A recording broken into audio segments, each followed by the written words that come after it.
హీరోలు ఎక్కడో ఉండరు, మన మధ్య తిరుగుతూ ఉంటారు. ఆపద వచ్చినప్పుడు సడన్గా ప్రత్యక్షమవుతారు, సాయం చేస్తారు, వెనక్కి తిరిగి చూడకుండా వెళ్ళిపోతారు. అలాంటి ఒక హీరోనే మీకు ఇప్పుడు పరిచయం చేయబోతున్నాను. పేరు మహమ్మద్ జాహేర్, ఆటో డ్రైవర్. అతడి డేర్నెస్ ఒక దొంగను పట్టించింది. అతడి ధైర్యం ఒక మహిళకు సాయపడింది.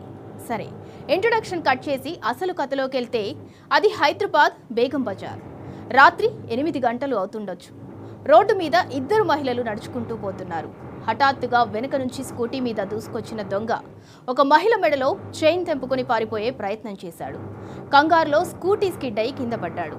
మళ్లీ లేచి పరారయ్యేందుకు ప్రయత్నించాడు. సరిగ్గా అప్పుడే అటుగా వెళ్తున్న ఒక ఆటో డ్రైవర్ మహిళల కేకలు విని వెంటనే యూటర్న్ తీసుకున్నాడు.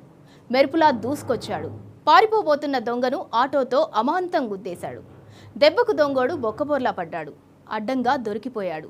మహిళకు చైన్ అప్పగించి తన పేరైనా చెప్పకుండానే అక్కడి నుంచి వెనుతిరిగాడు ఆటో డ్రైవర్. ఈ సీన్ అంతా సీసీ కెమెరాలో రికార్డ్ అయింది. సోషల్ మీడియాలో వైరల్ అయిపోయింది. ఆ ఆటో డ్రైవర్ ఎవరు అని ఆరా తీసిన పోలీసులు అతడి ఆచూకీ కనిపెట్టారు. మహమ్మద్ జాహేర్ను పిలిపించి సన్మానం చేశారు సిపి సజ్జనార్. క్యాష్ ప్రైజ్ ఇచ్చి ప్రశంసా పత్రం అందించి అతడి ధైర్య సాహసాలకు సాల్యూట్ కొట్టారు పోలీసులు. నిజంగానే మహమ్మద్ జాహేర్ ది రియల్ హీరో. ఈ సంఘటన ఈ మధ్య కాలంలోనే జరిగిన ఆలస్యంగా వెలుగులోకి వచ్చింది.